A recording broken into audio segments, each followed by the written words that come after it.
Cover and concept art for We're continuing our SwordQuest journey into the WaterWorld, Atari SwordQuest 2600 series with artists Terry SwordQuest Hoff and WaterWorld Warren Chan, for the Atari page 264 and In just a few minutes. 265. Stay tuned. Woo! I thought I'd never come to the surface. Hello! It's me, your lovable, huggable host, Jeremy from Video Gamers Oasis. Welcome back to my ongoing series on TikTok. Also, I've uploaded on YouTube as well. Video Gamers Oasis on TikTok. Thanks so much for tuning in.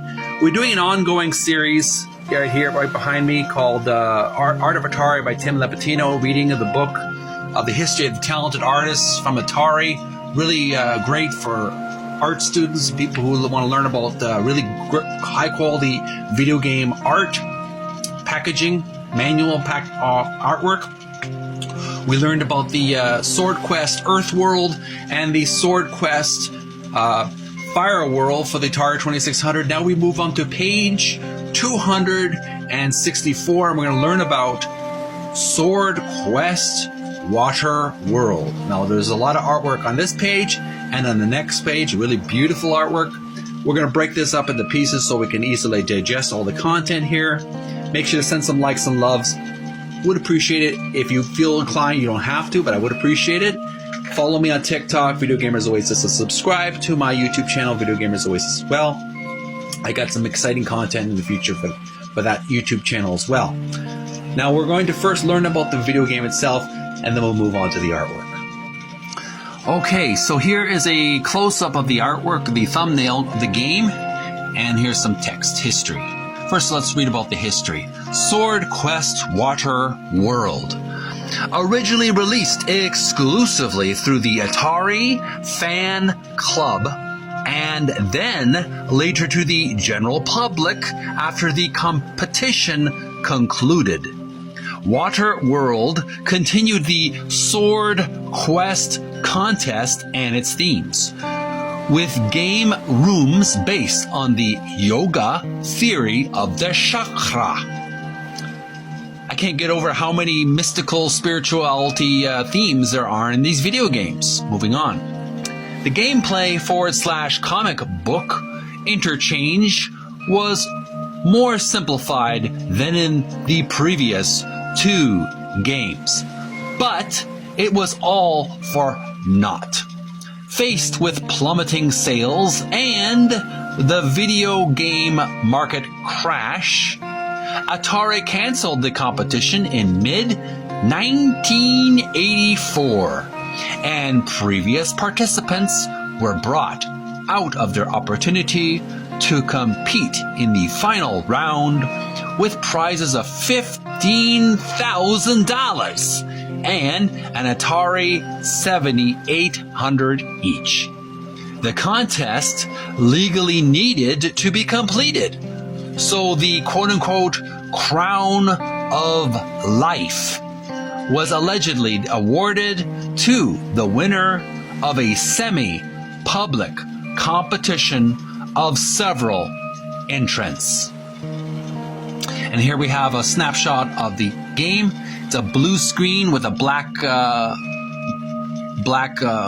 bars on the top and the bottom, and a beige, sort of a creamy beige sand. I guess it's symbolized sand. It looks like sand on the bottom of the ocean. And the hero, I believe, is in white. And the hero is like a swimmer swimming through these dangerous waters filled with man-eating squids. I believe those are squids or octopi, red squids or octopus creatures, mollusk creatures that are with no backbone, no bone structure. But anyways, they're very dangerous. They're gigantic, and you're looking for the mysterious crown of life. That's the treasure that you need to obtain. So let's look at some artwork now. First illustration we're going to look at is on page 264. Description reads, promotional art for SwordQuest WaterWorld. Artist Terry Hoff.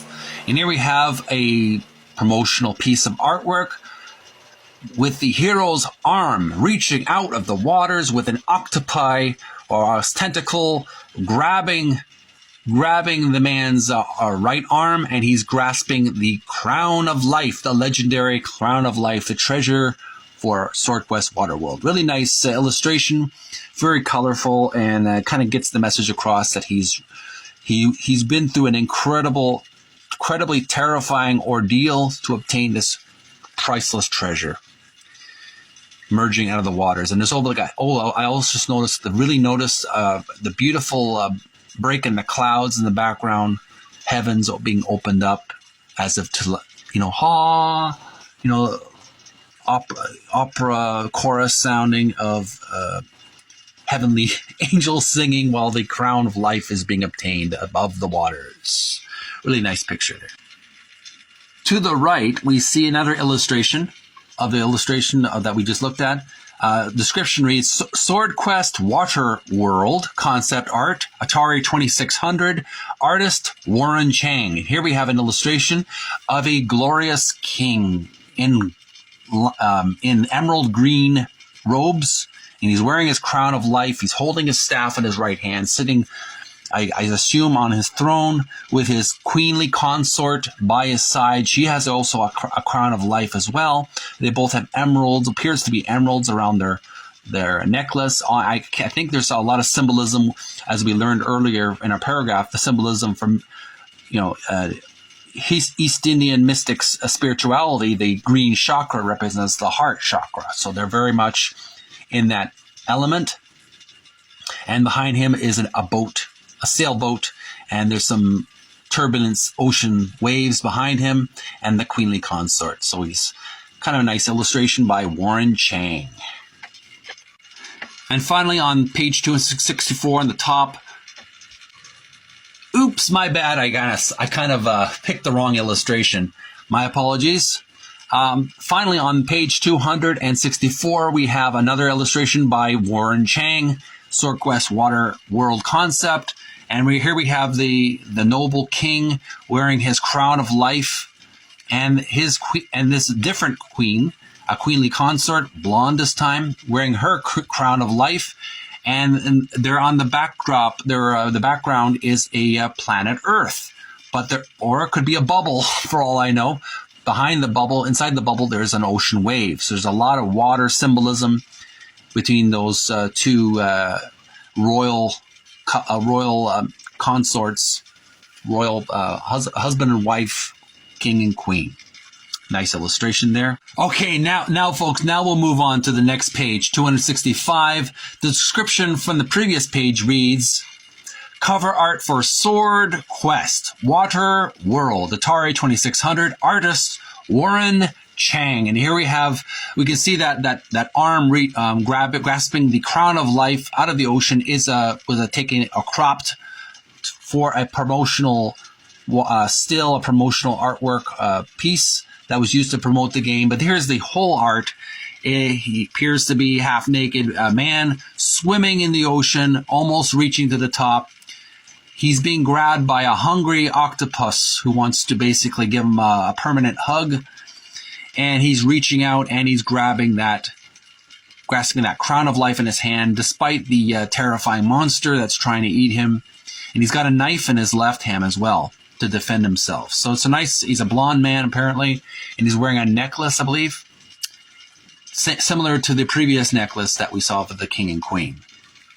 And it's really nice illustration by Warren Chang. Leave your comments below if you like this artwork. And if you played the game as well, make sure to do some gameplay on TikTok and YouTube of SwordQuest WaterWorld. And that's all the time we have for our tour into SwordQuest WaterWorld. I hope you liked it. Send some likes, send some love. If you feel inclined, you don't have to, but I would appreciate it if you subscribe. Send some likes and loves to my channel, TikTok, as well as subscribe to Video Gamers Oasis on YouTube for more content like this. Tune in next time. We're going to learn about SwordQuest Era World for the Atari 2600. Till then, stay healthy, stay strong, stay physically fit, and may you find peace within. Bye for now.